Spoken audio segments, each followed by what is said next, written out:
Sunrise surf sessions, sunset surf sessions, days at the beach, nights at the beach, getting to school late, long lunches, leaving early, watching those southerly storms form over the horizon, ready to pound the coast like a fist.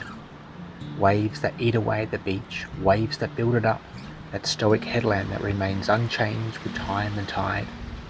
Climbing the headland, daring to jump, slipping, scaring each other witless.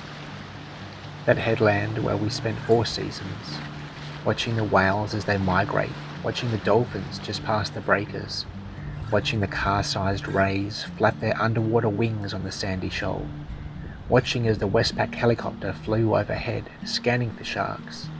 That summer after the kid was mauled at Ballina, Neville knew him from a friend of an auntie. Those great whites putting the fear of the ocean into all of us. That headland where we'd watch, where we'd hang, where we'd listen. We'd listen. Tunes from a Discman hooked up to tinny speakers. Play that Peppers CD again, play Pearl Jam, we yelled. Calling the radio station, trying to make a love song request dedicated to her. Secretly enjoying Ace of Base on the nightly Top 30 countdown, with the around-your-head headphones that catch your hair and only have one speaker working. Waiting patiently to make a mixtape. Those 60-minute tapes are just enough to get a dozen or so tunes. Trying to slip the tape with a handwritten note into her bag at lunch without my mates noticing. Noticing these strange creatures called girls, the same age but now light years ahead. They're going steady with the seniors. Us Year 10 boys have no chance. Noticing that we're noticing them now, and the wonderful changes that have occurred. Noticing them, noticing the profound effect they have. Noticing that occasionally one will notice one of us. Showing off on the headland, hey, we've all got teenage tans and six-packs. Six-packs, half a dozen. There's 4 of them in a carton. Let's scrape together what's left from our fruit-picking earnings and buy a box. There's a party on the beach at Friday. We'll drink 'em there. Yeah, those girls will be there. Bring your big stereo. I've got 6 of those D-size batteries we can use. And bring that new Hottest 100 CD. I love those tunes.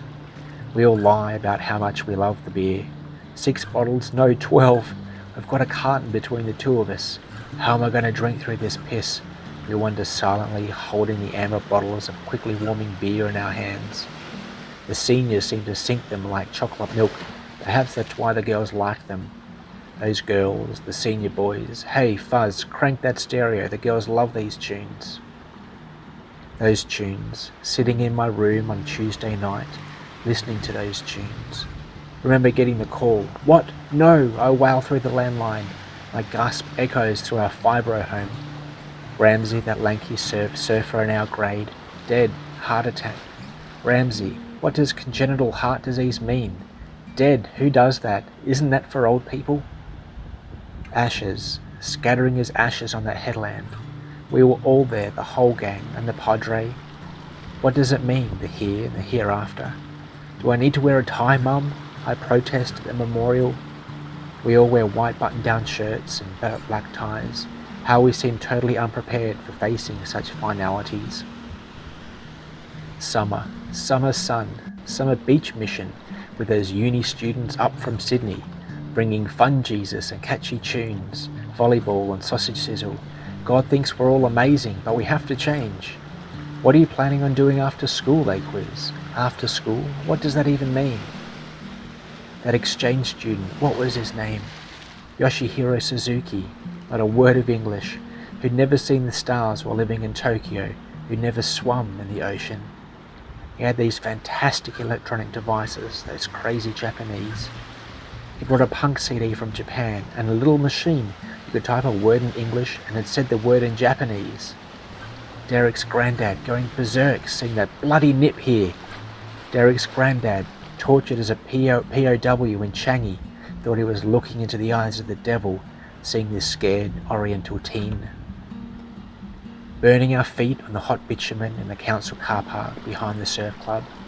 The melting tar sticks to the sole of our feet as we perform ballet to the tap to cool our searing feet off. It burned our feet, and burned into us. Burned, those years, those times burned into my memory. No matter how far I wandered, no matter how far I fled, I always found myself back here, back in this town, this local-only beaches.